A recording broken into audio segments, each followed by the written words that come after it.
Hello, kumusta sa inyo? Ngayon na naman, isi-share ko na naman sa inyo isang clam tester. Okay? Kahit wala na tayong excuse me po.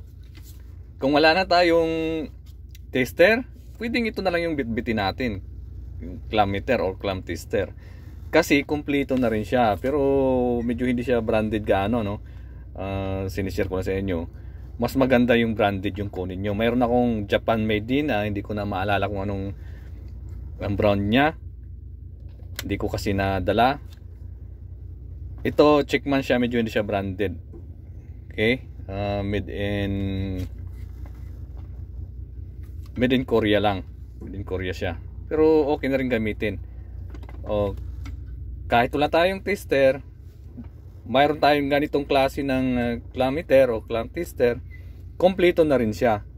Okay, tulad ng unang sinare ko, yung pencil high tester ko, kompleto rin. Ito kompleto rin naman siya. Then mayroon pa siyang hertz. Pwede natin kunan ng frequency yung supply natin kung gusto nating malaman talaga.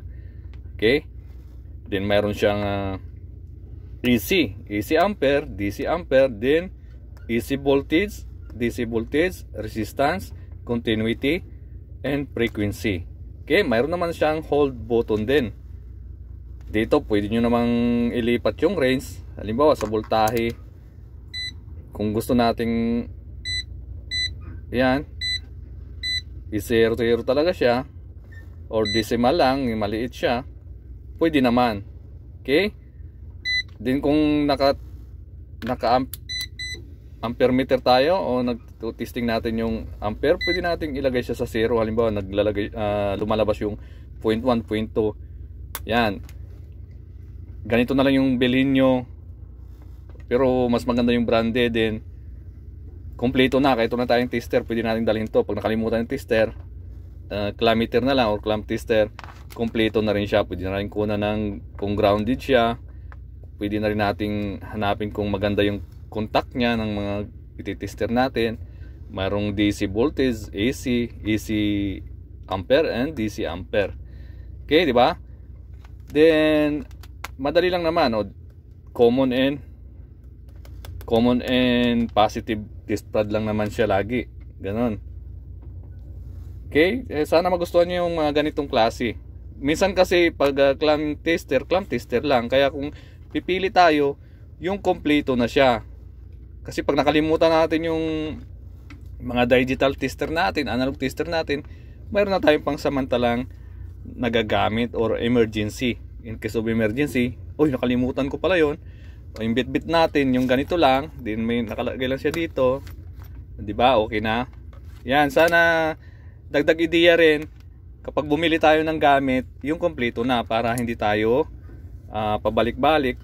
Mamaya nag-service tayo doon sa malayo, nakalimutan, pwede na natin pagtsagaan to. Kung wala na tayong tester, ito pwede na siyang tester, all around na siya, diba? Clam meter mo, ayan, gamit mo siya ng clam tester, kukuha ka ng amperahe, kukunan mo ng voltage, AC and DC, resistance, continuity, okay na, diba? Sinishare ko yan sa inyo para lalo sa mga bago, pag nag-order tayo, yung kompleto na yung gamit niya. Yung wala lang dito yung Megger. Iba rin kasi yung Megger tester, medyo malakas-lakas siya. Iwan ko lang po kung merong kasama, kasi merong Megger ako, ordinary Megger lang din. Pwede rin siya sa voltahe. Ayan, nga lang analog siya, pero pwede siyang kunan ng AC voltage lang. Yun lang, AC voltage. Then yung buzzer, yun lang sa kanya. Battery check, yun lang yung ang function niya. Yung dito nakalagay sa selector niya yung function. Okay, Megger tester lang talaga siya, pero hindi naman siya branded. Ganon din siya ng yan, hindi na ako nag-order ng nag-request ng medyo mahal kasi nakakahiya na rin. Baka may panay-request tayo ng mga medyo mamahalin tapos iuwi. Ang mga kapalitan na may uwi, tayo na pagbintangan. Di ba? Okay na to sa akin. At least mayroong mga reserba. Sari-sari yung nagagamit ko. Sinishare ko lang to sa inyo. Ang wala dito ay Megger tester lang. Opo, Megger tester, sorry. Yun lang wala dito. Okay, sana nagustuhan ng mga bago dyan. Mayroon kayong ideya kung paano kayo bumili.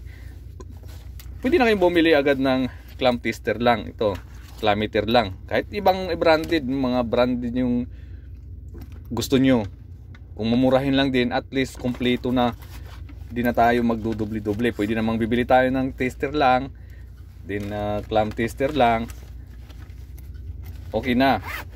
Basta laging mayroong kompleto. May choice ka. Kung wala man yung mga iba mong dala, pwede mo na siyang gamitin na nag-iisa lang siya. Okay? Salamat sa nanood. Sana patuloy na mag-subscribe kung sino makapanood ng magustuhan ninyo yung mga video ko.